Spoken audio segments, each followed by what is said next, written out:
As I've talked about in the past, Freedom Watch promotes freedom, not just freedom from government tyranny, but economic freedom. Almost 3 years ago, I brought a lawsuit in my personal capacity as a golf consumer and fan against the PGA Tour, its commissioner Jay Monahan, the official golf world ranking, the DP World Tour, the European Tour, and Golf Channel for colluding, conspiring to restrain trade to force out a competitor, a new competitor called Live Golf in the golf industry. The case proceeded for several years. The judge slowed down discovery. I took very little discovery. Eventually, he dismissed it, kind of played along. I think what was happening, this is a state court judge named Louis Delgado. At first, I thought he was very sincere, but then I figured out what his plan was.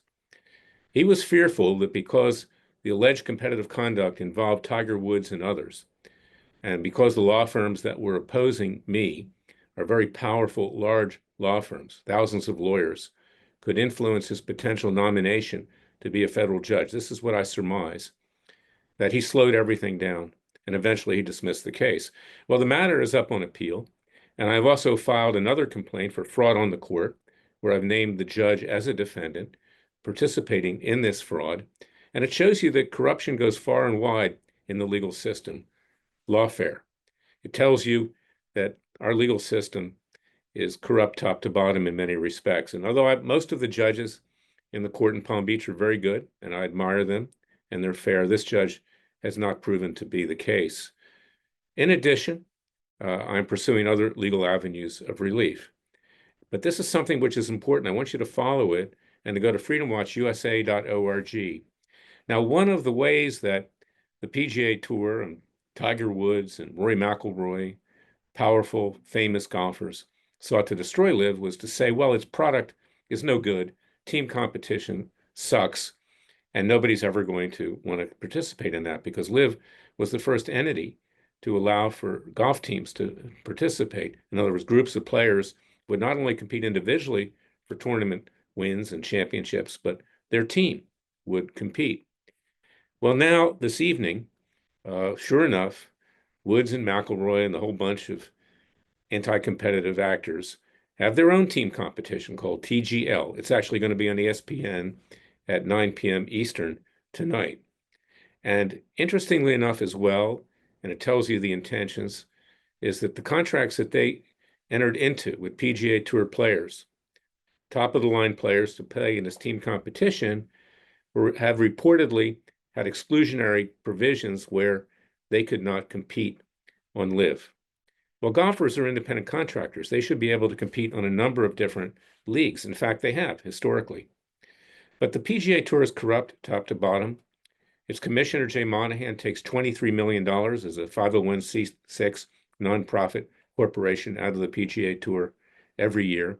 They've collaborated with Golf Channel to disparage and defame Live players, destroy sponsorships to prevent them from getting good coverage on major networks so they could prosper.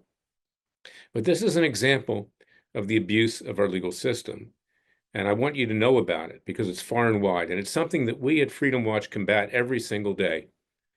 The legal system, as I said, needs to be revised. I'm proposing to President Trump that we set up a commission to reform the legal system, both state and federal, and to make it accountable to the American people again. We saw what happened to him with all of the lawfare, and it continues to this day. On Friday, the so-called Judge Marchand in New York City is going to sentence him for reporting a legal expense with regard to Stormy Daniels with multiple counts of felony convictions to try to humiliate him and embarrass him and demean him before he is sworn in as president of the United States on January 20th. These people are evil. Judges give themselves absolute immunity. They don't have absolute immunity, but this needs to be taken away in any form. They do not deserve immunity. And in fact, nor do bar associations who are trying to destroy in New York and District of Columbia conservative, libertarian, and Republican activist lawyers like me. I've been fighting the DC bar for 14 years because they don't want there to be opposition to their leftist agenda. Well, I've got news for them. I'm asking for congressional hearings on this. I want them investigated. I want them thrown out. I want them prosecuted because what they have done in these bar associations to pervert the rule of law is criminal. And we need to take the same stance.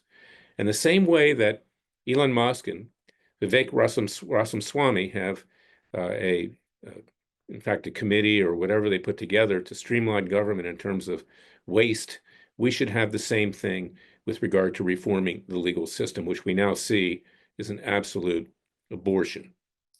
So that's my message for today. Go to freedomwatchusa.org, read about this case. Also go to larryclayman.com, my law firm, and see what we're doing over there. We need your strong financial support because whether you're a golfer or not, this kind of conduct cannot be permitted in a civilized democracy. The Democrats on the left like to talk about democracy a lot, but they're not Democrats at all. They're disciples of the devil. They tried to destroy this country. They have virtually destroyed it. Fortunately, with the grace of God, he spared President Trump's life. And now conservatives, Republicans, others are in charge of the government. But that's not enough. We, the American people, must rise up. We must protect President Trump. We must protect people around him. The left is like a colony of cockroaches. A nuclear blast cannot get rid of them. They are reconstituting themselves. And mark my words, on January 20th, you're going to see looting, burning, and God knows what in the streets of District of Columbia and elsewhere throughout this country. And we know what President Biden has done, so-called President Biden, because I never felt that he was properly or legally elected, has done with regard to trying to thwart oil drilling and various other actions that President Trump intends to take with regard to immigration and securing our border and other matters in his final days in office. It's not even just Biden. Biden's brain dead. He doesn't even know where he is day to day. He probably won't last another year, frankly. And the fact is the people behind him are putting things in front of him to sign to destroy the incoming presidency of Donald Trump. We cannot allow that to happen. And we cannot allow our economy to be destroyed, whether it's the PGA Tour's illegal actions or anybody else's. So I just want to make this message clear. Freedom Watch is coming for you peacefully and legally. We will not back down. We will not put our feet up on a coffee table and say, let the Republicans do it. They've never done it. The fact is, and the hard, dirty truth is, the Republicans knew about the fact that Biden was brain dead and incapacitated from day one. They left him in power because they thought he would be a weak candidate in 2024. In the meantime, he nearly destroyed this country in 4 years. So go to freedomwatchusa.org. Contribute to our cause with tax-deductible contributions. We are your real Justice Department, not the Gestapo of a Justice Department that is still in power under Biden and Harris. God bless you. God bless your family. God bless America. Remember, the Father and Son will only help us if we help ourselves. I'll be back tomorrow with another special podcast.